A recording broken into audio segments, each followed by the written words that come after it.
Le Grand Matin Sud Radio, 7h, 8h30, Benjamin Glaise. À Sud Radio, il est 7h47. Très bon éveil tous. Dans quelques instants, on écoutera Daniel Herrero qui reviendra. On parlera rugby sur les demi-finales de la Coupe du Monde qui avait lieu ce week-end. Mais d'abord, ces tensions, bien évidemment, et ce 17e jour de guerre entre Israël et le Hamas, alors qu'Israël intensifie ses frappes sur la bande de Gaza et que la perspective d'une offensive terrestre se rapproche. On l'a appris hier soir. Emmanuel Macron se rendra en Israël demain. La France peut-elle sortir à cette occasion de son rôle actuel de simple spectateur de cette guerre? Pour en parler, je reçois David Rigollet-Rose, consultant en relations internationales, chercheur associé à l'IRIS et spécialiste de la région du Moyen-Orient. Bonjour.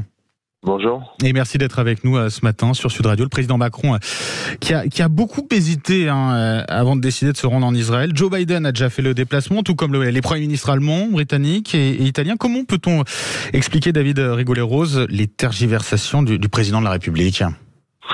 Oui, il y a sûrement plusieurs raisons. D'abord, il voulait pas se rendre sur place s'il avait l'impression que c'était pas forcément utile, que ça serait pas couronné de succès. Et puis il y a sûrement aussi des hésitations qui tiennent à la fébrilité de la situation intérieure. Donc ça explique pour partie certainement les hésitations qui ont prévalu jusqu'à présent. Des hésitations et donc un déplacement qui aura bien lieu demain. Est-ce que la France peut, selon vous, vraiment faire entendre sa voix et peser dans la résolution de son conflit? Est-ce qu'on en a les moyens?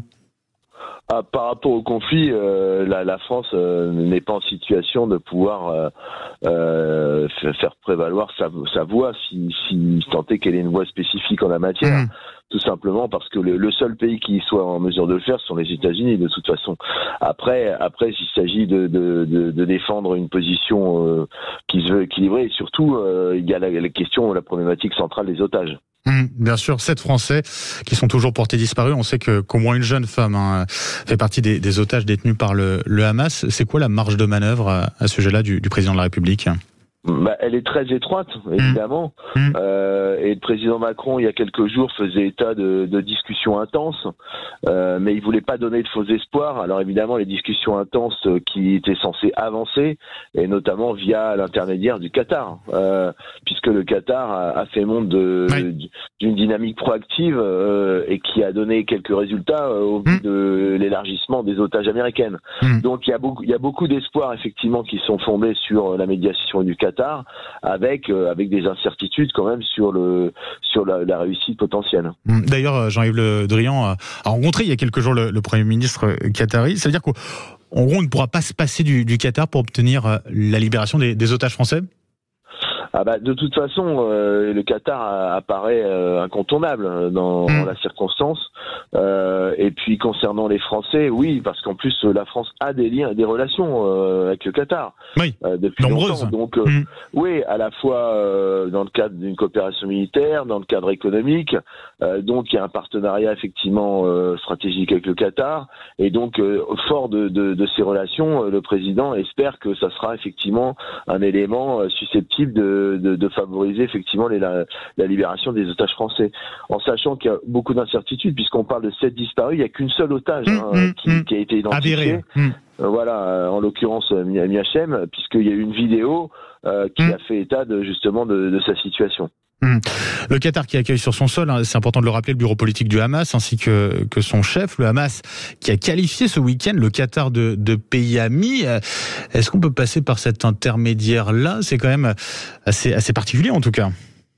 Oui, c'est une situation effectivement très particulière parce que d'ailleurs qui peut poser à terme aussi un problème pour le Qatar parce que le Qatar effectivement a une ambition de médiation, de go-between, ce dont tout le monde a sollicité. Mais effectivement, comme le Qatar a pendant des années alimenté notamment avec l'aval d'Israël d'ailleurs les rémunérations des fonctionnaires du Hamas dans la bande de Gaza, ça soulève des questions effectivement qui sont pas simples. A fortiori vu ce qui s'est passé le 7 octobre. Donc, mais en même temps, il est absolument incontournable. Et d'ailleurs, il avait été lors du retrait américain de Kaboul. Oui. Il est à nouveau là et Biden s'en est félicité, le président Biden. Donc tout le monde compte effectivement sur le Qatar, sur l'entre-gens du Qatar pour faciliter ses libérations. Oui, le Qatar qui est en train de prendre un poids énorme dans la région, David Rigollet-Rose. Oui, le Qatar a l'ambition, enfin Doha a l'ambition de devenir un peu le Genève du Moyen-Orient, Ouais. En se substituant à Mascate, dont c'est le rôle traditionnel, et donc fort de ces relations à multiples entrées, il se présente comme effectivement la plateforme idéale pour des négociations difficiles. Avec une sorte de double jeu, c'est ça, c'est le risque que vous nous disiez.